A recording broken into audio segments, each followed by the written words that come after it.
For this hairstyle, we're going to cut one of the most popular hairstyles today. We're going to do a pompadour, or better known as a side part, and we're going to cut a hard part in the side here with our trimmers, and then we're going to sharpen it up with the razor so we see a real nice distinct line, a distinct parting.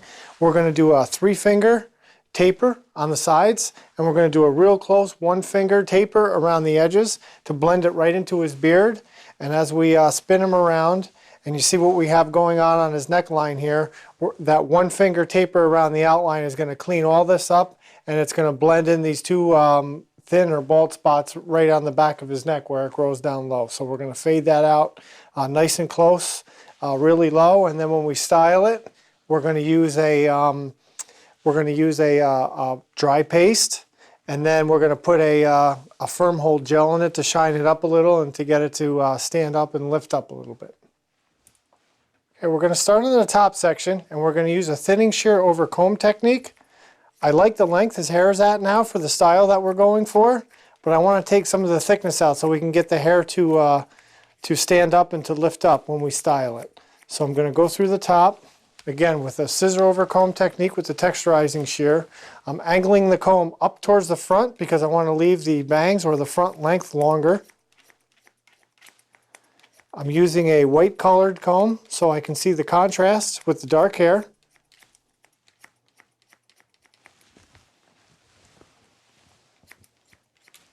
Okay, and the same thing in the back. I want to angle the comb up in the back because we don't want to cut the crown short and have that sticking up.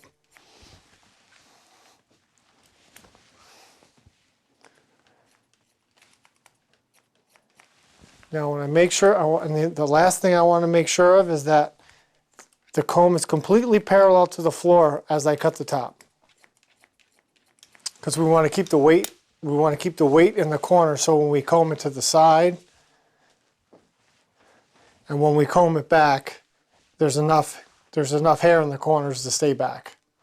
So after we finish the top, we're going to move on to the round of the head section and through here.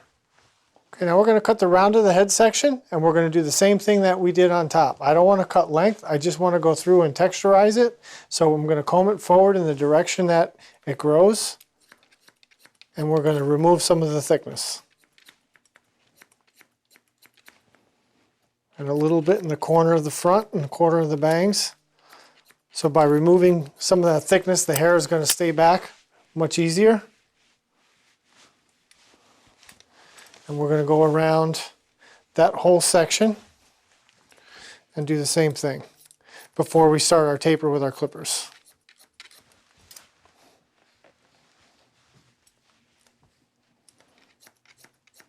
So I'm going in with the comb vertically. It's just like picking the hair up with my fingers, just much easier to pick up with the comb.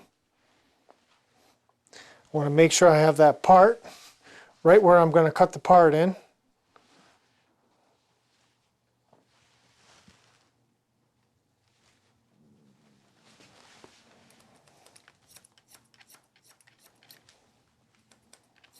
So it's very important when you're cutting someone's hair, before you start cutting, you want to find out how they comb their hair, and either you comb it that way yourself or have them comb it. So before you start cutting, you know exactly, you have a good plan in your mind of how it should look when you're done.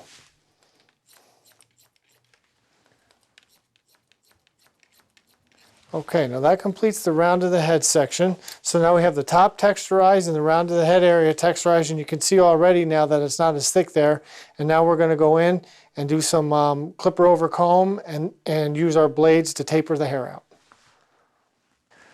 So I can see my guide right here from the top and from the round of the head section, and I want to go in with my comb and do some clipper over comb there, remove all that bulk and blend into that top section or round of the head section before I go in with my clipper blade. If I go in with my clipper blade right now, I'm going to lose sight of the teeth of the clipper blade, and I'll be in danger of cutting it up too high.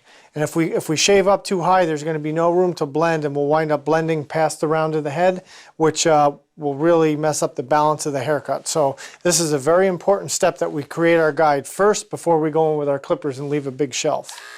So I'm going to use an underhand grip. My hand is under the clipper, so my posture is in correct alignment. And we're going to go through and create ourselves a guide. And this way, as long as we do our job right, when we go in with our clippers, we're going to pretty much all but eliminate the blending step.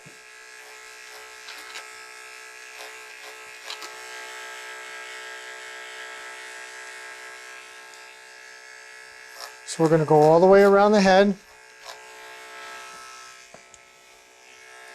And when I get in the back, what I'm going to do is I'm going to angle my clipper comb on a diagonal, so that way I can allow for the crown. So the crown is right here, and I want to have it angled away so I don't cut it too short and it's going to stick up.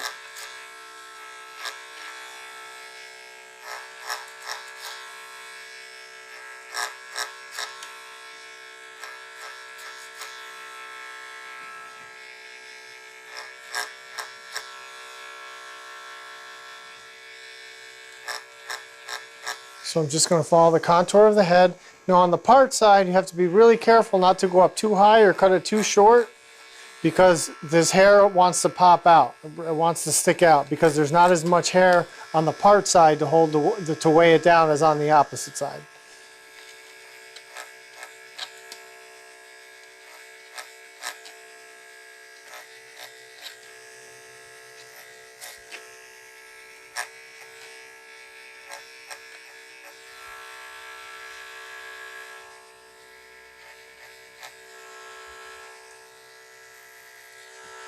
Okay, now after we finish that step, what we want to do is brush our clipper blade off before we put it down. And now I'm going to pick up my largest clipper blade, which is a 3 3/4 metal blade, and it cuts the hair to a 1/2 inch. And now I'm going to blend into that area where I created my guide, and as you'll see how easy now the blade goes through there, and there's very little, if any, blending to do whatsoever. Whereas if we did this step first, we'd completely lose sight of the cutting surface, the cutting blade, and we would be in danger of going too high.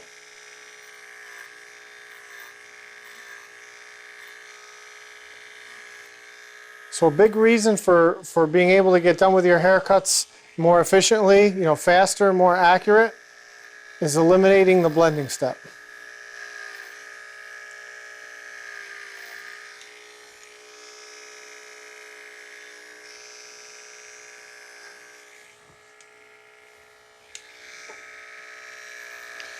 So very slowly let that clipper work.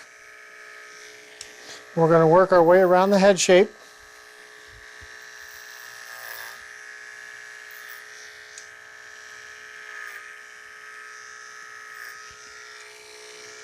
Now when you're coming around the ears, you want to hold the ear down. You don't want that cutting surface or the metal blade to touch the ear. With plastic guards, it won't cut the ear, but the metal blades will cut the ear, so I have to be very careful.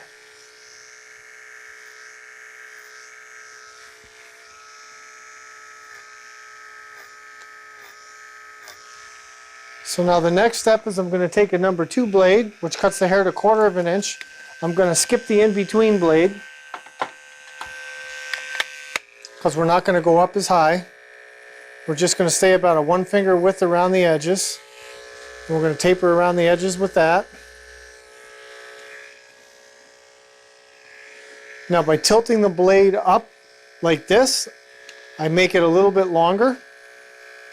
So this will mimic the in-between blade, which is 3/8 inch. And then when I flatten it out, it's its true 1/4 inch in length. So we tip it up first in the back, it's 3/8 inch. Then I flatten it out and it becomes a 1/4 inch. Another time-saving technique. So you can see the back starting to taper out already.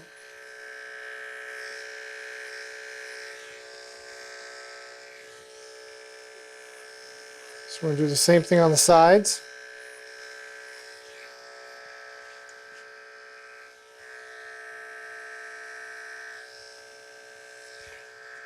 And we're going to take it over the sideburn, and that's about the same length as the beard, so that blends it right into the beard.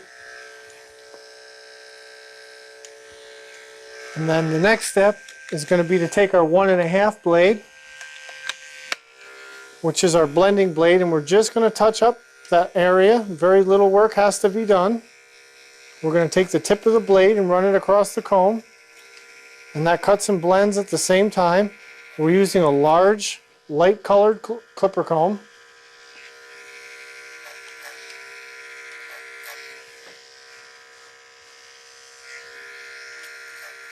And then at the bottom, we're going to further taper that up because we want to get rid of the tail and the long pieces in the corners.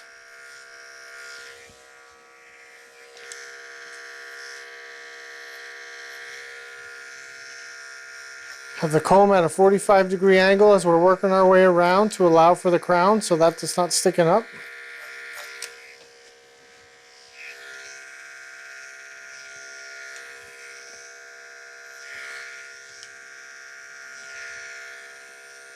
There's very little to blend.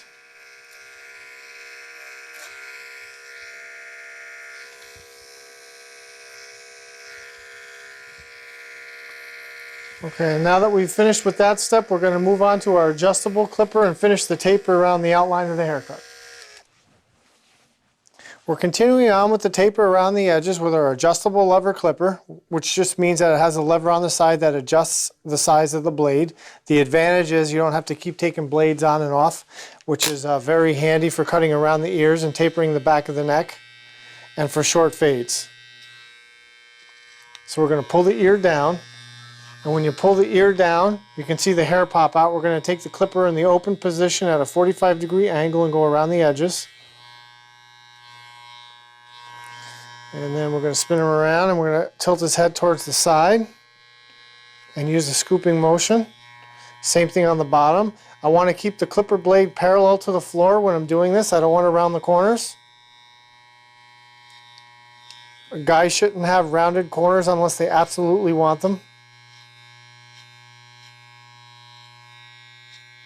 Okay, so we have the clipper in the open position and we're going to go all the way across the back. And then we're going to close the clipper down halfway. We'll start in the middle and we'll work to the right. And then we'll work to the left.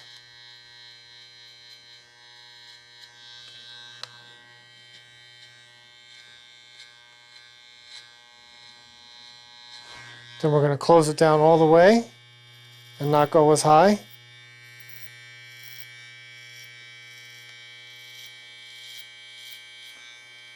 And then we get all that tapering out of the way, and then when we come back with our trimmer, then we stay away from the hairline and just use the trimmer and shave in an upward motion. And we won't be in danger of cutting a hole in the hairline. So now on the opposite side, we're going to use the same scooping motion. We're going to pull the ear down, that hair pops out. Then we're going to come from the front. 45-degree angle, and if you have to close the clipper blade down to get some of that hair, you can do that. And then we're going to come through the front here a little bit. So that completes our adjustable clipper, and then we pick up our trimmer. And I like the trimmers with the T-blade on it, so it's easy to draw an outline around the ears.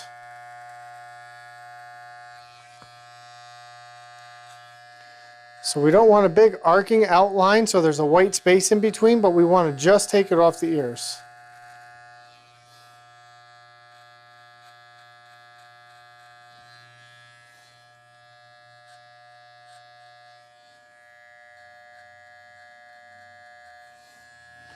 And then we're going to make a diagonal line on the back of the neck.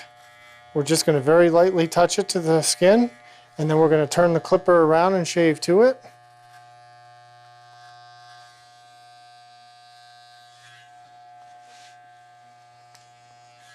And now we're going to clean them up right to the t-shirt line on the back of the neck. We're going to stop about a ½ inch or an inch below the hairline.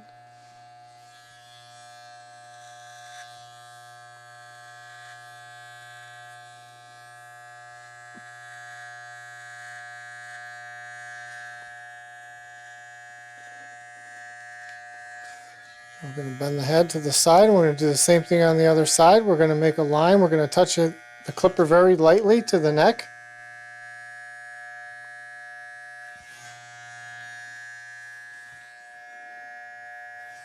I'm going to pull the ear down. That hair is going to pop out, and we're just going to clean that off.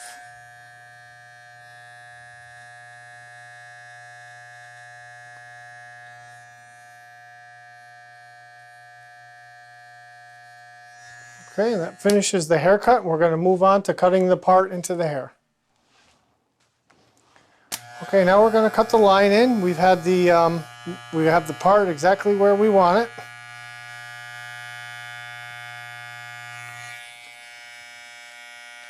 Just those few short pieces in the front there. So we're going to start by just touching it. You don't want to wiggle it because it's going to make the line too wide. You want to hold it there for 2 or 3 seconds and let the blade go back and forth and work.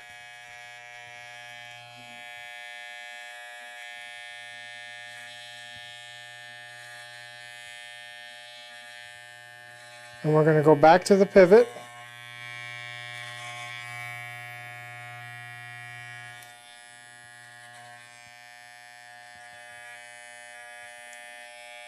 Sometimes you have to go over it a couple times. And we're just getting we want to get just the shadow of the line where it's going to be. And then we're going to go back over it with the razor too as well to sharpen it up.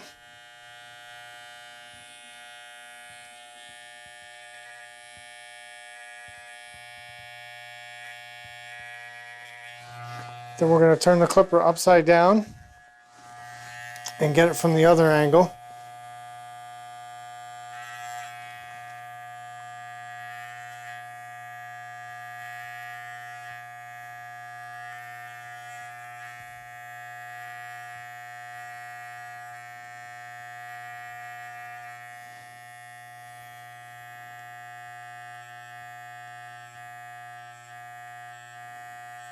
This way you get it in both directions.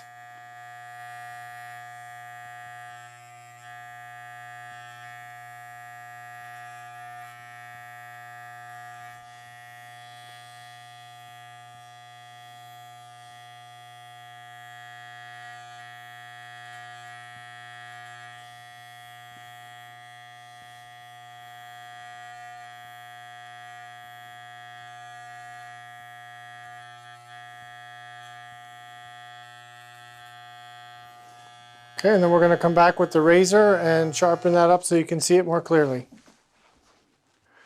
Okay, now what we've done is we've put some shaving oil on that part area, and now we're just going to go over it with the straight edge and give it a nice sharp line, very lightly. The trick is to get enough speed with the razor because we're in such a small area, so we can get a nice shave.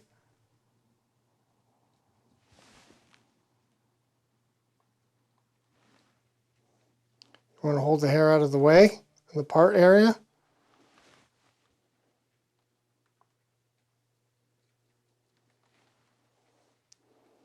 And then again, for these more professional cuts, you don't want the line too wide. You want a nice narrow, just a nice narrow line, so it looks like the natural part.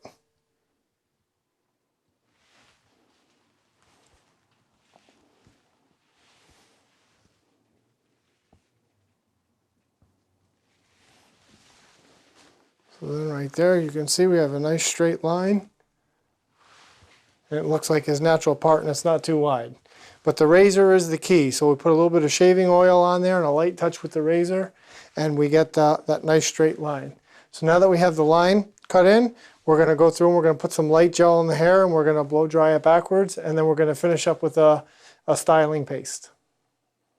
We're going to use a small amount of gel. We're going to rub it in our hands. We're going to rub it on the top layer of the hair, and then we're going to rub it right down to the roots. And then we're going to dry it with a hair dryer, and we're going to blow it up a little bit in the front and get a little bit more lift and a little more texture in the hair, and then we're going to finish it with a dry styling paste. So now that we have the gel in there, we're going to use a hair dryer and a vent brush.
Okay, so after we've dried it and we've given the hair some more body, we're going to use a light texture paste, and that's going to be the final portion, and that's going to hold it for the rest of the day.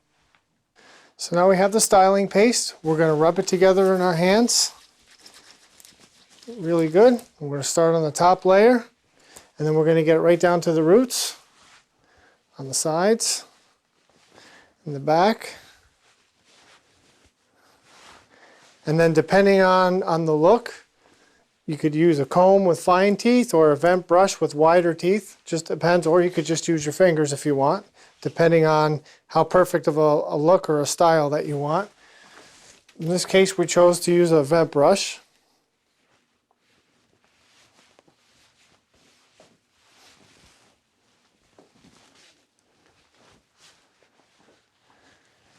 And when you're styling it, the best way to do it is to kind of push it down in the back with your fingers and then lift it up a little bit in the front.